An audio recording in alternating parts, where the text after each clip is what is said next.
देखिए, आज से लोकतंत्र के महापर्व की शुरुआत हो रही है। लोकसभा चुनाव के पहले चरण का मतदान आज से शुरू हो रहा है। 21 राज्यों की 102 सीटों पर वोटिंग शुरू होगी।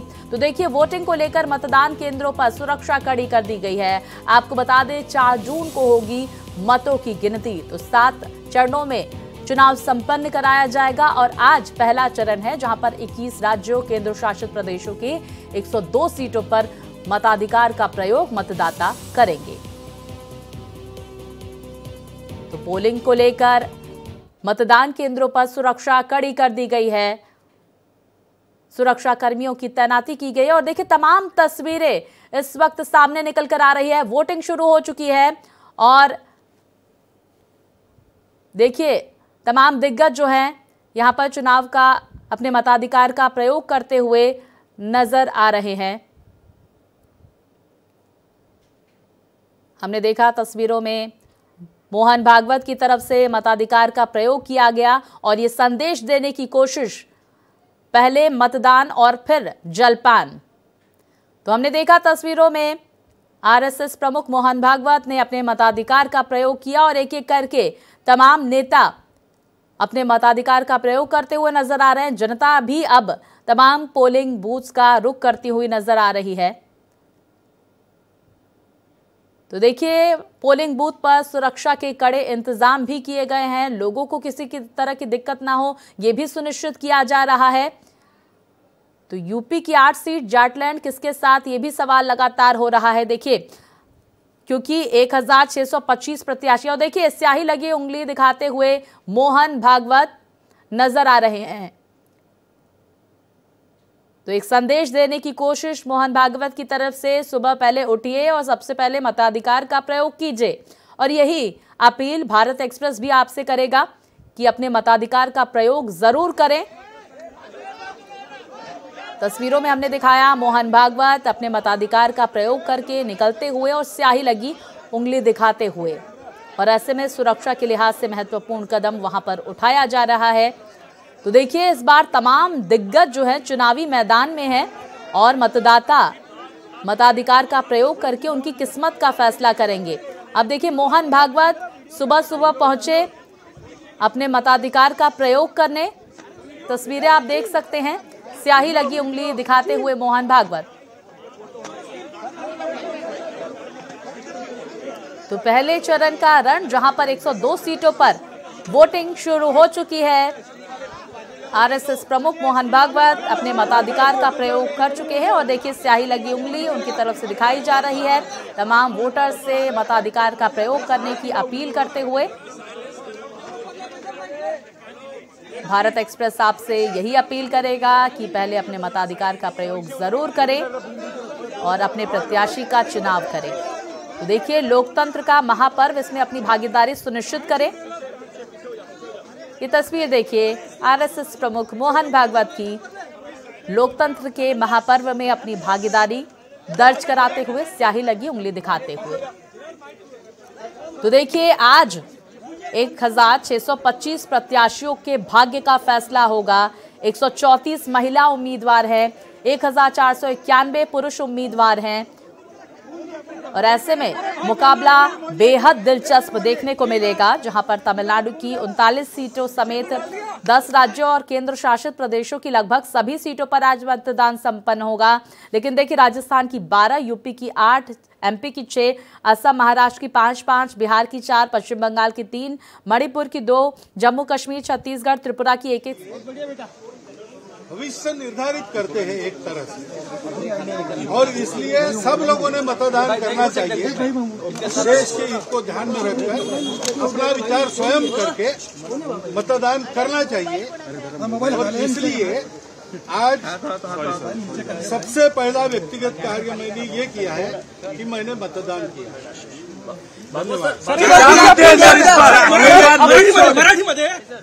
मतदान हे आपलं कर्तव्य आहे आणि आपला अधिकार सुद्धा आहे। मतदानाने येत्या 5 वर्षाकरता आपण आपल्या देशाचं भाग्य निर्धारित करतो आणि म्हणून प्रत्येकाने मतदान केलं पाहिजे। 100% मतदार मतदानात आले पाहिजे। म्हणून आज पहिलं काम जे मी केलं उठल्यावर ते मी मतदान केले। तो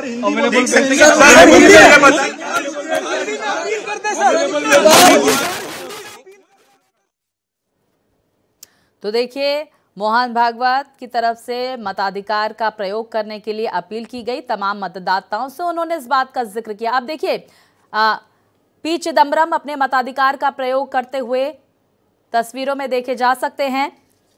पी चिदम्बरम कांग्रेस के नेता अपने मताधिकार का प्रयोग करते हुए।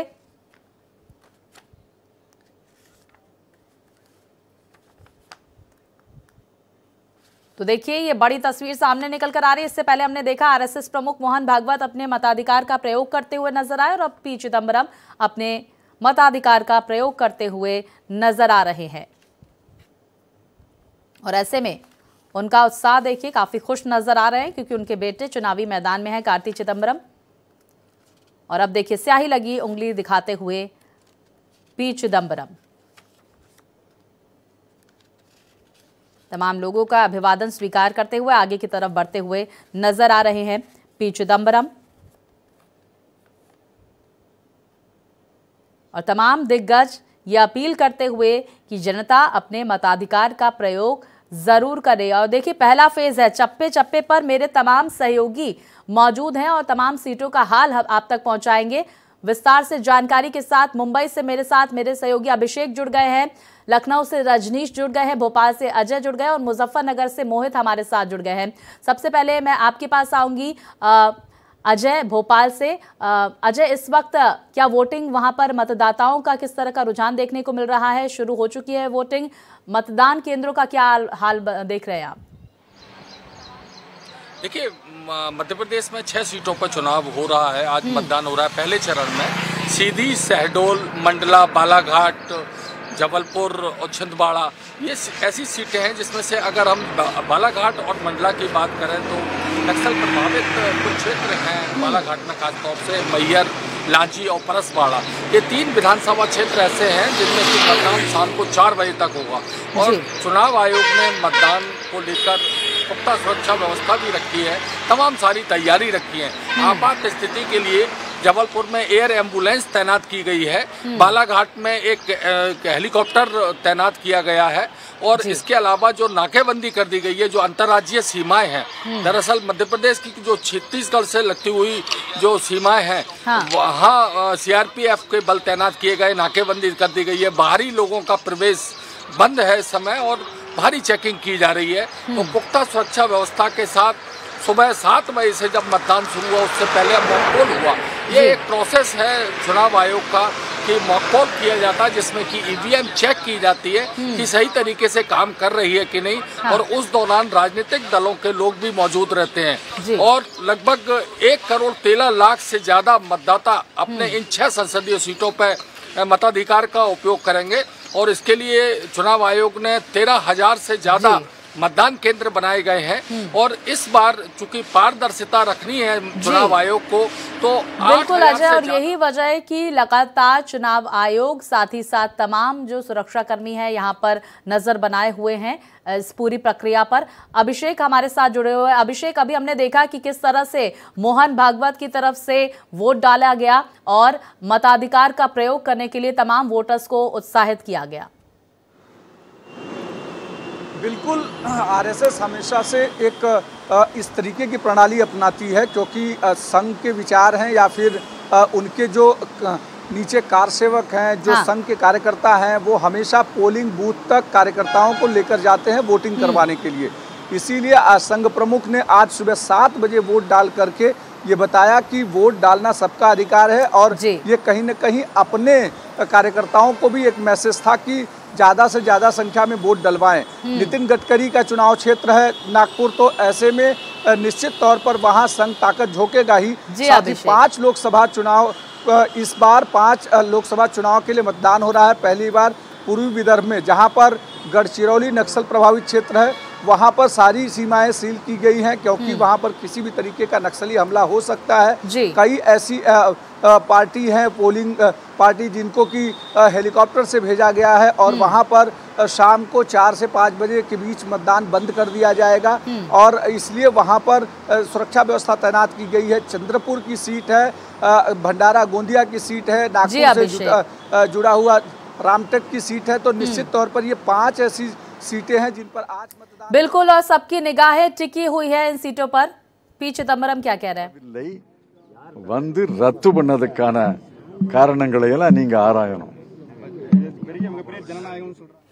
तो देखिए, अपना तमाम वोटर्स से वोटिंग की अपील करते हुए क्षेत्रीय भाषा में पी चिदंबरम। मेरे साथ मोहित भी जुड़े हुए हैं। मोहित, देखिए, मुजफ्फरनगर संजीव बालियान, हरिंद्र मलिक, दारा सिंह प्रजापति, त्रिकोणीय मुकाबला वहां पर देखा जा रहा है। पोलिंग स्टेशंस का क्या हाल है, किस तरह से सुरक्षा व्यवस्था और क्या मतदाताओं का पहुंचना वहां पर शुरू हो गया है?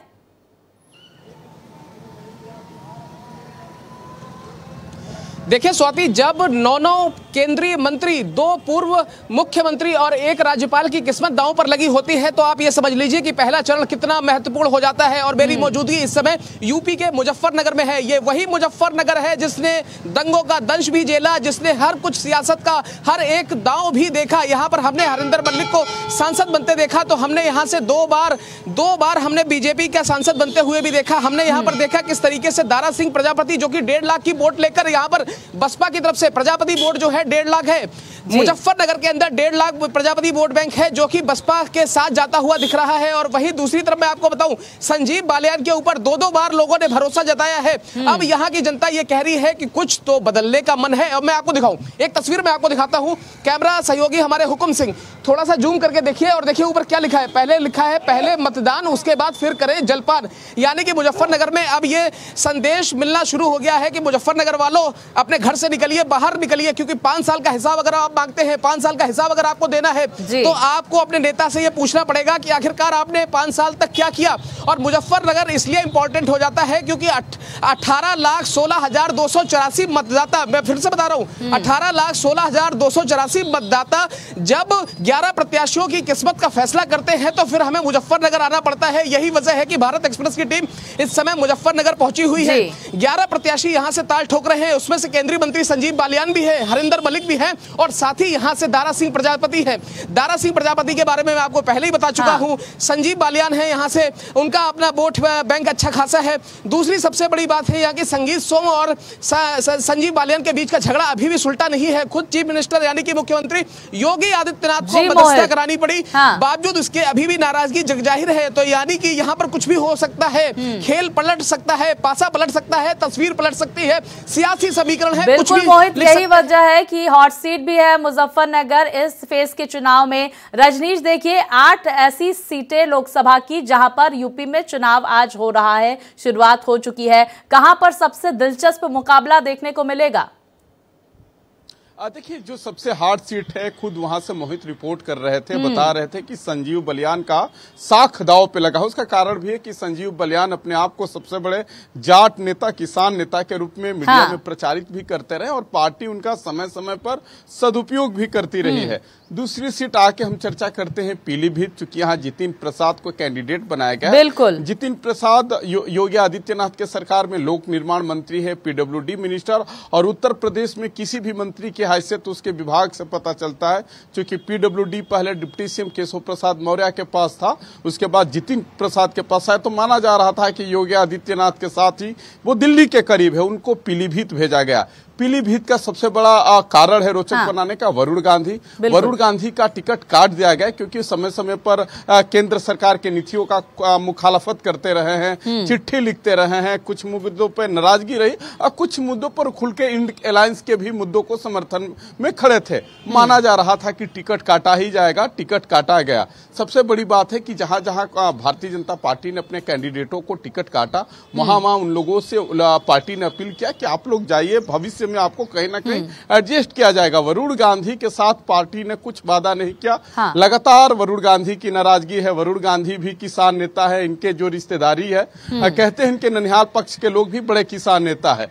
माना जा रहा है कि कहीं ना कहीं थोड़ा सा फायदा इन अलायंस को मिलेगा। मतलब साफ है कि जो समाजवादी पार्टी के कैंडिडेट है उनके खाते में कुछ बढ़त होगी। जी कैराना की बात करें, कैराना अच्छा, ऐसा सहारनपुर में राघव लखनपाल चुनावी मैदान में है। रजनीश, ये इस टक्कर को कैसे देख सकते हैं? देखिए, यहाँ पर कांग्रेस के इमरान मसूद और माजिद अली से टक्कर है। देखिए, सबसे बड़ी बात है कि 2014 में राघव लखनपाल सांसद रह चुके हैं, लेकिन 2019 में उनको करारी शिकस्त खानी पड़ी थी। कुछ लोगों ने बताया कि अंदर खाने में जो जिले की गुटबंदी होती है नेताओं की, उसमें उनको शहीद कर दिया गया। मतलब साफ था कि कोई संगठन के लोगों ने मदद नहीं किया। लेकिन आपको याद होगा कि हम पश्चिम की खासकर बात करें, मुरादाबाद। अच्छा, जितिन प्रसाद कुछ बोल रहे हैं, सुन लेते। जनता का भी आशीर्वाद मिलेगा और कमल का फूल प्रचंड बहुमत से चलेगा। और बीएसपी भी यहाँ पे दावे कर रही है अपने जीत के, और आपको भी बाहर ही होने का। वो हर बार दावे करते हैं, जनता उनको देख चुकी है। उनके ना प्रोग्राम्स है, ना पॉलिसीज है, ना कोई कुछ विचार हैं। ये मोदी जी के 10 वर्ष का जो कार्यकाल रहा है, उसके आधार पे जो ट्रैक रिकॉर्ड है, काम किया है, और आने वाले 5 साल में जो काम करेंगे, उसके आधार पर जनता का समर्थन मिल रहा है। पीलीभीत से प्रत्याशी बीजेपी के जितिन प्रसाद अपनी प्रतिक्रिया देते हुए, मेरे तमाम सहयोगी हमारे साथ बने हुए अभिषेक, मोहित, अजय और रजनीश। अभिषेक, देखिए दिलचस्प मुकाबला हमने देखा नागपुर सीट पर देखने को मिलेगा, क्योंकि देखिए नितिन गडकरी जिन्होंने कहा कि अगर काम अच्छा नहीं है तो वोट मत दीजिए, इस तरह के बयान वो देते हुए नजर आ रहे हैं। बिल्कुल, नितिन गडकरी को लगातार बयान देने के बारे में जाना जाता है, क्योंकि जिस तरीके के बयान वो देते हैं स्ट्रेट फॉरवर्ड देते हैं। लेकिन नितिन गडकरी के लिए अब उतनी बड़ी लीड मैनेज कर पाना, हम 4-5 तमाम दर्शकों को तस्वीरें भी दिखा रहे हैं। देखिए किस तरह से बड़ी संख्या में मतदाता मताधिकार का प्रयोग करने के लिए पोलिंग बूथ पर पहुंचने शुरू हो गए हैं। बुजुर्गों की भी काफी संख्या वहां पर देखी जा रही है। अभिषेक, बात पूरी करें अपनी। देखिए, नितिन गडकरी को हमेशा साफगोई से बातचीत करने के लिए जाना जाता है। कई बार इसके लिए वो मुश्किलों में भी फंसे हैं कि उन्हें उसको सफाई देनी पड़ी है। अब रही नागपुर की हॉट सीट की बात, तो नागपुर में पिछली बार 4 लाख के आसपास की लीड नितिन गडकरी की थी, जो इस बार उम्मीद कर रहे थे कि 5 लाख होगी। लेकिन विकास ठाकरे, जिनको कि कांग्रेस ने वहाँ कैंडिडेट बनाया, ओबीसी नेता हैं, नितिन गडकरी वो ब्राह्मण चेहरा है, तो इसके कारण विकास ठाकरे को काफी हद तक वहां पर सपोर्ट मिला है। तो नितिन गडकरी की जो लीड है वो कम हो सकती है। दूसरी महत्वपूर्ण सीट है पूर्वी विदर्भ की, वो है चंद्रपुर सीट। बिल्कुल, देखिए अभिषेक, हमारे साथ मेरे सहयोगी मोहित भी जुड़े हुए हैं। कुछ मतदाता उनके पास है, जरा उनसे भी जान लेते हैं कि क्या मुद्दों को लेकर मोहित ये मतदाता आज अपने मताधिकार का प्रयोग करेंगे। मोहित, देखिए स्वाति, मैं यही आपसे कह रहा था कि पहले जलपान, उसके बाद देखिए, हाँ माफ कीजिएगा, पहले मतदान उसके बाद जलपान, क्योंकि जलपान हम अक्सर सुबह करते हैं, इसलिए हमेशा हमारी जवान पे जलपान हमेशा चढ़ा रहता है। तो सर मुझे एक बात बताइए कि पहले घर में चाय की चुस्की ली या वोट डाला? वोट डाला है, पहले वोट डाला है। दर्शन कराएं आप? वोट डाला पहले भगवान। एक बार उंगली दिखा दीजिए। देखिए स्वाति, यहाँ पर लोग सुबह सुबह पहुंचने शुरू हो गए हैं। भगवान के दर्शन करने के बाद में पहले वोट डाला है। अच्छा, तो आज की चाय मतलब छोड़ दी, आज जलपान बाद में हुआ है? बाद में होएगा, अभी जा करके होएगा। क्या कह रही है मुजफ्फरनगर की जनता? मुजफ्फरनगर के दिल में क्या है? खिलेगा, फूल खिलेगा क्लियर। और आखिर क्या होगा यहाँ पर हरिंदर मलिक साहब का?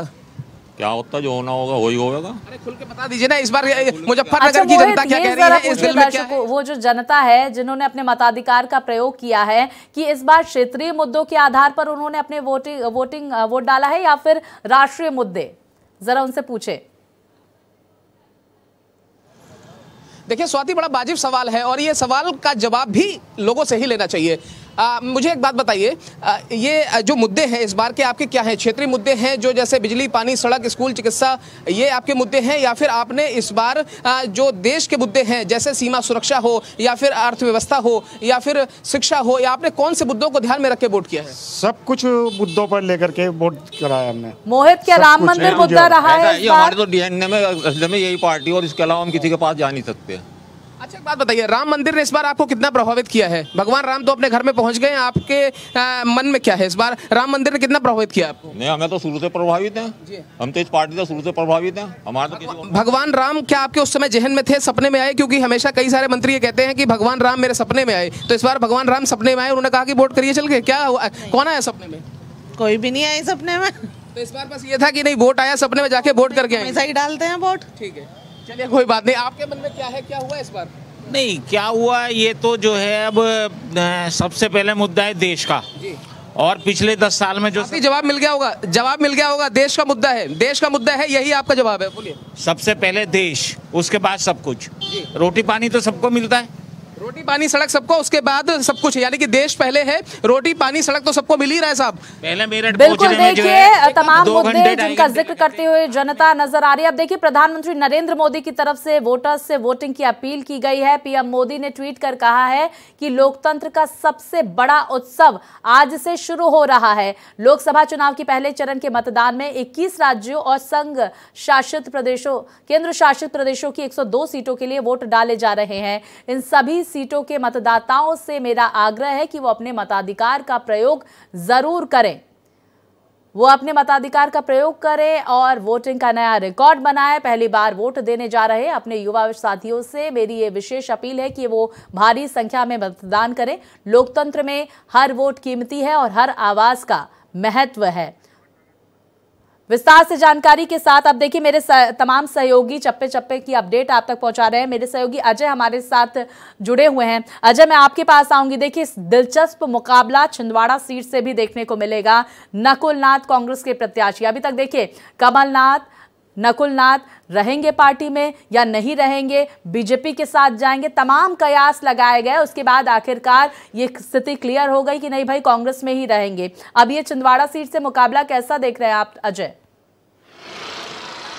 देखिए सबसे पहले तो मैं आपको बताना चाहूंगा कि जो हमारे पास सूचनाएं मिल रही हैं 6 संसदीय सीटों के 13,000 बूथों पे मतदाताओं का बहुत अच्छा रुझान देखने को मिल रहा है और बड़ी संख्या में मतदाता निकल रहे हैं। और जैसा कि माना जाता है कि शुरुआती जो घंटे होते हैं उसमें अच्छा खासा मतदान होता है और फिर आखिरी के घंटों में मतदान अच्छा होता है। तो महिलाओं में सबसे ज्यादा उत्साह देखा जा रहा है। और मंडला और बालाघाट ऐसी जगह है जो आदिवासी बाहुल्य क्षेत्र हैं और यहाँ पर अगर मतदाताओं में उत्साह देखा जा रहा है तो लोकतंत्र के लिए अच्छी बात है।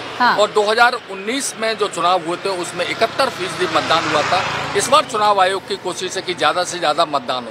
रही बात छिंदवाड़ा की, तो छिंदवाड़ा में निश्चित तौर पर रोचक मुकाबला है क्योंकि कमलनाथ का गढ़ है और कमलनाथ के बेटे नकुल नाथ इस बार एक बार फिर मैदान में है क्योंकि 2019 में भी उन्होंने चुनाव लड़ा था और अब एक बार सांसद हैं वो इस समय वहाँ के और एक बार फिर मैदान में है। और लगातार लंबे समय से कमलनाथ का गढ़ हुआ, 40 साल खुद कमलनाथ ने राजनीति की और यहाँ से सांसद रहे हैं और छिंदवाड़ा के लिए तमाम सारे काम करने का वो दावा भी जताते हैं और जनता से सीधे कनेक्ट होने की बात करते हैं।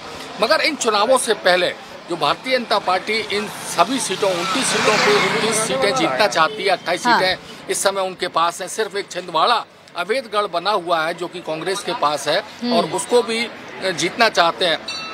उसको लेकर बीजेपी ने भी रणनीति तैयार की है। तो तमाम कमलनाथ के जो करीबी लोग हैं भी सामने निकल कर आ रही। पीलीभीत से जितिन प्रसाद की तस्वीरें हमने देखी और देखिए थोड़ी देर पहले की तस्वीरें मोहन भागवत की। लेकिन देखिए पोलिंग बूथ्स पर किस तरह से मतदाताओं की लाइन लगी हुई है अपने मताधिकार के प्रयोग को लेकर, वो कितने जागरूक है इस लाइन से आप अंदाजा लगा सकते हैं। जहां पर काफी संख्या में यहां पर मतदाता पहुंचे हुए हैं।